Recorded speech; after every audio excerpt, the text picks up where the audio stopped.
Bismillahirrahmanirrahim. Assalamualaikum warahmatullahi wabarakatuh. Saya Puji Sastri Maiza, mahasiswa Pasca Sarjana Manajemen Pendidikan Islam IAIN Kerinci. Pada kesempatan kali ini akan kembali membacakan hasil resume dengan tema persepsi dan strategi komunikasi efektif kepemimpinan. Baiklah Bapak Ibu, yang pertama mengenai persepsi terhadap kepemimpinan. Persepsi itu merupakan suatu penilaian, suatu penafsiran, ataupun cara pandang individu ataupun kelompok dalam suatu organisasi terhadap tingkah laku seorang pemimpin. Tentu saja persepsi ini sifatnya adalah subjektif karena persepsi ini dipengaruhi oleh beberapa faktor. Di antaranya bisa jadi faktor budaya, latar belakang sosial, maupun faktor nilai-nilai yang dianut. Ada secara garis besar ada beberapa faktor yang mempengaruhi persepsi. Yang pertama adalah gaya kepemimpinan. Gaya kepemimpinan yang demokratis, transformasional, atau instruksional tentu saja akan mempengaruhi bagaimana persepsi seorang individu atau kelompok terhadap pemimpinnya. Yang kedua adalah komunikasi. Bagaimana jalannya komunikasi dalam sebuah kelompok organisasi akan mempengaruhi persepsi anggota kelompok terhadap kepemimpinan itu sendiri. Yang ketiga adalah interaksi personal. Bagaimana interaksi personal seorang pemimpin dengan individu di dalam kelompoknya tentu saja akan memberikan penilaian atau penafsiran dari anggota kelompok terhadap pimpinannya.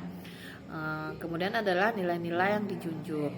Nilai-nilai yang dianut oleh pemimpin dan kemudian dikomunikasikan kepada anggota kelompok ini juga akan mempengaruhi persepsi ataupun penilaian anggota kelompok terhadap kepemimpinannya.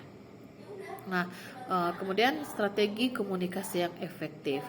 Strategi komunikasi yang efektif adalah fondasi dari keberhasilan sebuah organisasi atau sebuah kepemimpinan.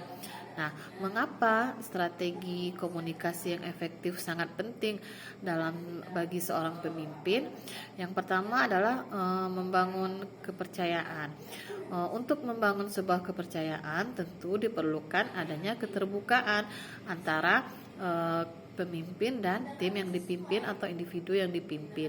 Nah, keterbukaan ini disampaikan melalui sebuah komunikasi di mana pemimpin menyampaikan apa tujuan dari organisasi tersebut, bagaimana cara mencapainya.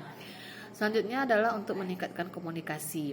Komunikasi yang efektif tentu saja akan membantu untuk meningkatkan motivasi daripada tim ataupun individu dalam kelompok yang dipimpin. Selanjutnya adalah untuk mengurangi konflik. Konflik ini tentu saja harus diselesaikan dengan cara komunikasi. Nah, disitulah dibutuhkan komunikasi yang efektif dari seorang pemimpin. Selanjutnya adalah meningkatkan produktivitas. Melalui komunikasi yang efektif, tentu saja seorang pemimpin dapat memberikan arahan atau bimbingan kepada anggota yang dipimpin tentang bagaimana cara-cara untuk meningkatkan produktivitas kinerja karyawannya atau tim yang dipimpinnya. Kemudian adalah memperkuat hubungan antar pribadi. Nah, komunikasi yang efektif antara pemimpin dengan bawahannya tentu saja akan meningkatkan hubungan antar pribadi.